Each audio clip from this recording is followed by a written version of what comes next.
At muli nagbabalik of course ang ating Teen Star Online Chikahan. Ako pa rin po ang iyong lingkod, ang Kabugan Star Online Versus, yours truly, Queen Bocha. At yung kanina is nalaman natin ang kanyang mga sports, which is basketball. At marami tayo napulot na aral sa pag-arm wrestling o tinatawag natin punong braso. Ngayon naman isa alam natin kung ano pa ang mga pinagkakaabalahan ng ating lingkod at fantastic guest for this day na si Dylan. Hello, Dylan! Hello po. Hello po. Hello po. Yung mga kabrigada. Ayan.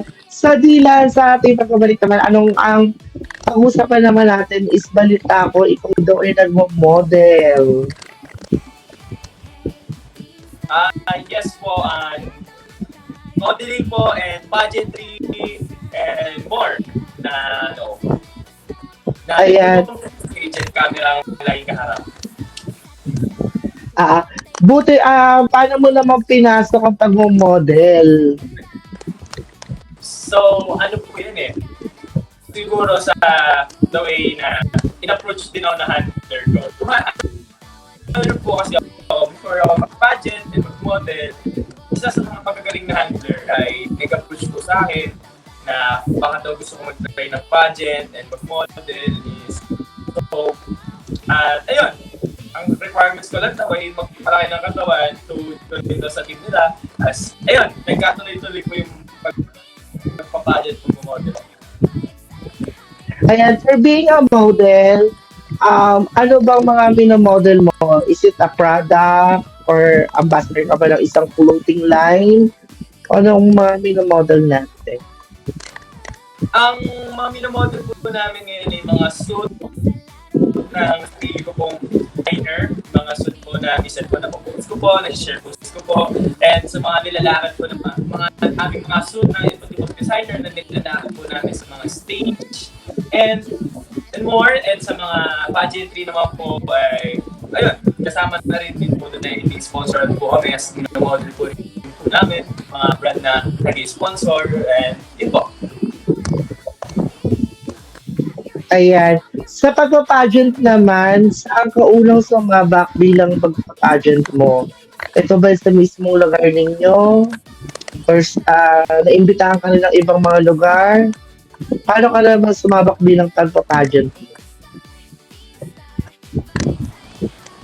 Sa unang sabak pa naman po sa pageantry ay dito lang din po sa lugar namin sa Taytay ng pangalan po ng pageant na sinalihan ko po ay Miss Grand Miss Teen Taytay, and ayun nga po, kakatapos lang po ng ina ko po, ako po yung nanalo, and kakatapos ko lang po magpasa ng crown, and ayun po, yung parang po ng sabak ko po na masaya po at sa first timer na parang isa, no, parang it's an honor naman po na makilala rin po yung mga tao na nagpa-pageant na rin po, yung mga matatagal na, at sa mga kapatid ko na nagkasama sa pageant ngayon, and sa mga pageant po na sinalihan ko na, next pageant po na sinalihan ko po ay sa Santa Lucia Mall na Generation East.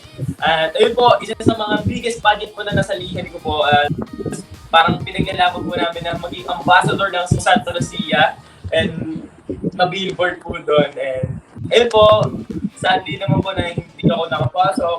And sa tingin ko naman po, sa next sali ko po ulit doon ay makukuha naman po ako. At yun po, nangangarap pa rin po na makapasok pa rin po doon sa Generation S Santa Lucia at bigyan ng crowd. And sa mga next pageant ko po nakagaya sa mga school pageants at sa STA po, ayun, nanalo rin po ako doon ng first runner-up na sa Congeniality Award, parang friendship award po sa mga na naturuan ko rin po sa school na yon, sa mga sumali po namin sa STI na hello sa inyo mga brother na tinuruan ko, salamat na tropa pa rin tayo pagkatapos ng pageant, and more na dami ko po sinalihan ng lahat ng mga sa mga Prince of the Night, King of the Night, and yun po, yung mga sinalihan ko po. Ayan. Bilang nagpa-pageant ka, Dylan, syempre, as a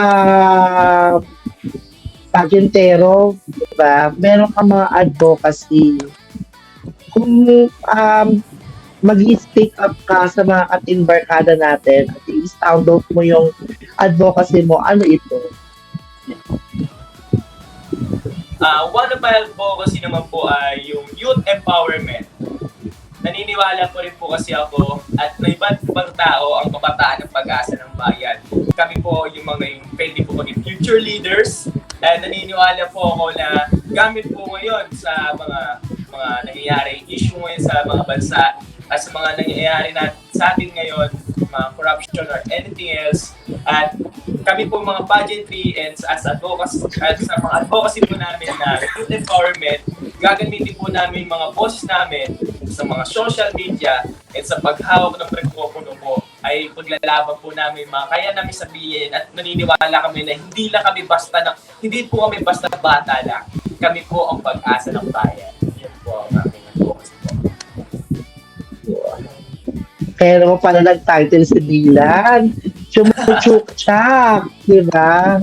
Parang kala natin as a question and answer portion na tayo kagad. Di ba? Siyempre, aside from that, Dylan, sa pagpapageant, hindi na naman basta sabak lang yung sabak. Pag ginusto natin, go lang eh. Siyempre, may mga struggles yan. Ano-ano mga naging struggles mo nung time na nagsimula ka sa pagpapageantry? Sa mga struggles ko po, sa pagpapageant po kasi sa mga tao, ang iniisip lang po nila na makikita lang kasi po nila kami sa stage, sa harapan lang, sa mismong araw po ng pageant. Pero, sinusgan po kami na mas magaling si ganon, mas magkalaban si ganon, si number 1 o number 2 na parang ganon po, mas better po looks yung candidate na yun kaysa sa kanya, mas maganda, mas matalino. So, hindi po nila naiintindihan yung struggle sa likod ng stage. Kung gaano ba kahirap na mga dinadanas ng mga nagpapageant po. Kagaya ko po na naranasan ko po na sa school, medyo na-struggle po pagsabayin sa mga pera, financially, sa mga enrollment. Naranasan ko na tumasapit po sa pageant. Ayun nga po, ang hirap pong pagsabay-sabay po, nag-aaral pa rin po kami. And kung kaya po i-match yung time, gumagawa po ng paraan sa mga pag-join ng pageant at sa hirap ng practice ng Q&A, pasarela, and sa mga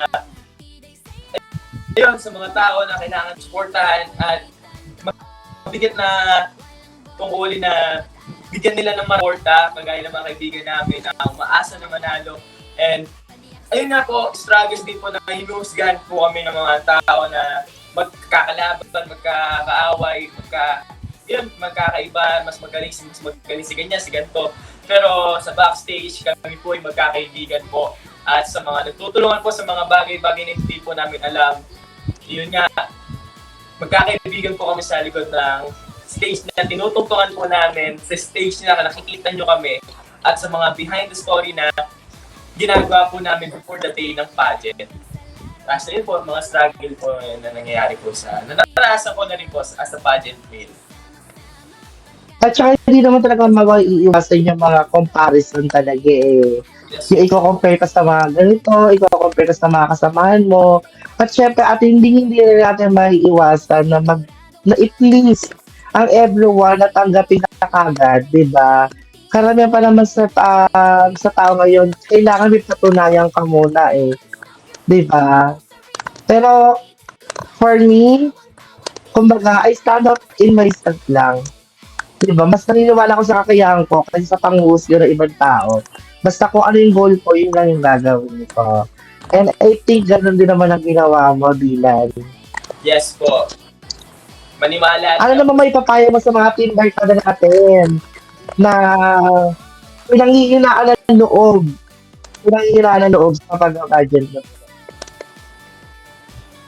Payo ko lang sa inyo mga kabarkada ay kung gusto niyo po talaga, subukan niyo.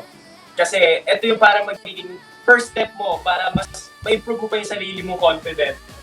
Sa mga pagsali lang po sa mga gantong paligsahan, mga pagharap sa mga ranging tao, mararanasan nyo po, kalimutan nyo ang kaba, ipakita nyo sa kanila kung sino ba talaga ikaw mismo.